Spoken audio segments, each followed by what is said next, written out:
ఉమ్మడి గుంటూరు జిల్లాలో అభివృద్ధి సంక్షేమంపై కీలక ప్రకటనలు వెలువడ్డాయి. గుంటూరు తూర్పు నియోజకవర్గ ఎమ్మెల్యే నజీర్ మాట్లాడుతూ గత 2 సంవత్సరాల్లోనే 160 కోట్ల రూపాయలతో విస్తృత అభివృద్ధి కార్యక్రమాలు చేపట్టినట్లు వెల్లడించారు. 2025-26 బడ్జెట్లో భాగంగా నియోజకవర్గానికి కేటాయించిన నిధులతో మరింత అభివృద్ధి పనులు వేగవంతం చేస్తామని తెలిపారు. కాకుమానువారి తోటలోని 6.20 ఎకరాల భూమిని ఆధునిక క్రీడా ప్రాంగణంగా తీర్చిదిద్దడంతో పాటు గుంటూరు బీఆర్ స్టేడియాన్ని 14 కోట్లతో అభివృద్ధి చేయనున్నట్లు తెలిపారు.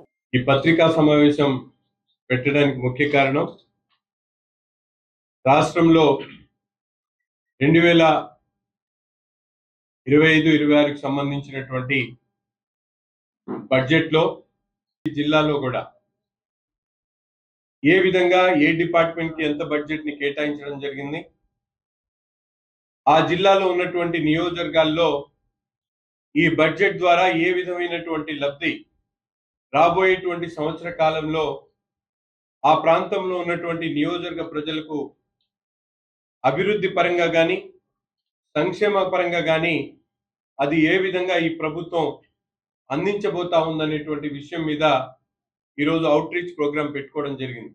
ఈ పత్రికా సమావేశం ద్వారా ఇక్కడ ఉన్నటువంటి పత్రికా విలేకరులు అలాగే ఎలక్ట్రానిక్ మీడియా సోదరుల ద్వారా తూర్పు నియోజకవర్గంలో ఉన్నటువంటి ప్రతి ఒక్క సామాన్యుడికి కూడా రాష్ట్రంలో ఏ విధమైనటువంటి కేటాయింపులు మన నియోజకవర్గానికి కేటాయించబడ్డాయి, వాటి ద్వారా అభివృద్ధి కార్యక్రమాల్ని ఏ విధంగా ముందుకు తీసుకుని వెళ్తా ఉన్నాం, సంక్షేమ కార్యక్రమాల్లో ఎంత శాతం మన నియోజకవర్గానికి అందుతున్నాయి, రాబోయేటువంటి సంవత్సర కాలం పాటు ఏ విధమైనటువంటి ప్రణాళికతో ఈ నియోజకవర్గాన్ని మరింత అభివృద్ధి చేసేటువంటి దిశగా ఆలోచిస్తా ఉన్నటువంటి విషయాన్ని ఈరోజు ఈ పత్రికా సమావేశం ద్వారా ఈ నియోజకవర్గం ఉన్నటువంటి ప్రతి ఒక్క సామాన్యుడికి కూడా ఈ విషయాలను అందించాలనేటువంటి ఆలోచనతోనే ఈ సమావేశాన్ని ఏర్పాటు చేసుకోవడం జరిగింది. అంతేకాకుండా కొన్ని ముఖ్యమైనటువంటి అంశాలు, ముఖ్యంగా గత సంక్రాంతి సంబరాలు జరుపుకున్నటువంటి లేబర్ వెల్ఫేర్ కి సంబంధించినటువంటి గ్రౌండ్ ఏదైతే దాదాపు 30 సంవత్సరాల నుంచి 3 దశాబ్దాల నుంచి ఆ ప్రాంతంలో ఉన్నటువంటి ప్రజల ఆలోచన మేరకు ఈ ప్రభుత్వం తీసుకున్నటువంటి చొరవ గాని, అలాగే అనేక అభివృద్ధి కార్యక్రమాల గురించి ఒక్కొక్కటిగా మీ అందరి ముందు కూడా వివరించాలనేటువంటి ఆలోచనతోనే ఈ సమావేశం పెట్టుకోవడం జరిగింది. Andhra Pradesh urban infrastructure development corporation ద్వారా దానికి కావాల్సినటువంటి అభివృద్ధి కార్యక్రమాల కోసం ఒక డిపిఆర్ ని తయారు చేసేటువంటి కార్యక్రమానికి కూడా ముందుకెళ్ళడం జరుగుతూ ఉంది. 45 కోట్ల రూపాయలతో ఆ ప్రాంతంలో ఏఐయుఎంఎల్ ద్వారా అక్కడ ఒక డిపిఆర్ ని రెడీ చేసి తద్వారా అభివృద్ధి కార్యక్రమాలకు శ్రీకారం చుట్టేటువంటి పరిస్థితులు ఉన్నాయి. అంతేకాకుండా ముఖ్యంగా గుంటూరు నగరానికి తలమానికంగా ఉన్నటువంటి బ్రహ్మానంద రెడ్డి స్టేడియం దాదాపు 10 సంవత్సరాల్లో 2 దశాబ్దాలుగా పెద్దగా అభివృద్ధి కాకుండా కుక్కలు అక్కడ ఉన్నటువంటి వాకింగ్ ట్రాక్ మీద స్థైర్య విహారం చేస్తూ అభివృద్ధి నోచుకోక ప్రజలు ఇబ్బందులు పడుతున్నటువంటి పరిస్థితుల్లో ఈ కూటమి ప్రభుత్వం ఏర్పడిన తర్వాత గౌరవ కేంద్ర మంత్రి పెమ్మసాని చంద్రశేఖర్ గారి ఆలోచనతో, ఆయన సహకారంతో, అలాగే శాప్ అధికారుల సహకారంతో 14 కోట్ల రూపాయలతో మల్టీపర్పస్ అరేనా కాంప్లెక్స్ ను దాదాపు 80,000 అడుగులతో అది కూడా ఈ రోజు అభివృద్ధి కార్యక్రమం ఈ గుంటూరు తూర్పు నియోజకవర్గంలో చేపట్టబోతా ఉన్నాం. శాసనసభ్యులతో పాటు కూటమి నాయకులందరూ కూడా ఆరోగ్య ఆంధ్రప్రదేశ్ స్థాపన కోసం ప్రతి ఒక్క విషయంలో కూడా శ్రద్ధ తీసుకోవాలని గౌరవ ముఖ్యమంత్రి గారు పదే పదే చెప్తున్నటువంటి పరిస్థితులు.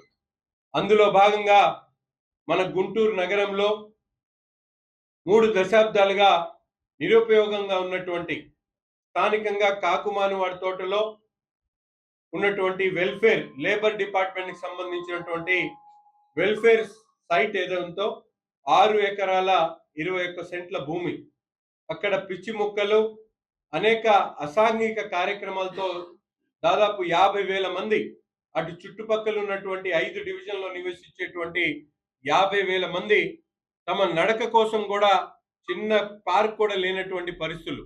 అటువంటి పరిస్థితుల్లో స్థానికంగా ఉన్నటువంటి నాయకుల ఆలోచన మేరకు వారందరి కూడా కలిసి ప్రభుత్వాన్ని దృష్టికి తీసుకొని వెళ్ళడం, ఆనాడు మేయర్గా ఉన్నటువంటి రవీంద్ర గారు అలాగే మనందరం కూడా కలిసి ఆ రోజు సంక్రాంతి సంబరాల ద్వారా ఆ గ్రౌండ్ ని ఖాళీ చేయించడం, తర్వాత ప్రభుత్వానికి ఈ విధంగా ఈ లేబర్ డిపార్ట్మెంట్ సంబంధించినటువంటి సైట్ ని ఒక మంచి క్రీడా ప్రాంగణంగా తయారు చేయడానికి అవకాశం ఇవ్వమని చెప్పి అర్జీ పెట్టడం జరిగింది.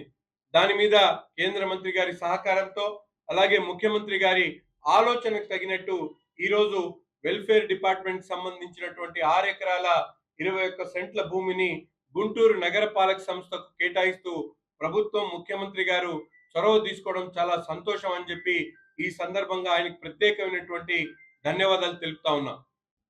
అన్నం తినేటువంటి అన్నా క్యాంటీన్ లేకుండా చేశారు. రాజధాని నిర్మాణాన్ని పూర్తి గాలి కొదిలేసి మూడు ముక్కలాట ఆడారు. ప్రజల కోసం ఏర్పాటు చేసినటువంటి ప్రజావేదికను కూల్చేశారు.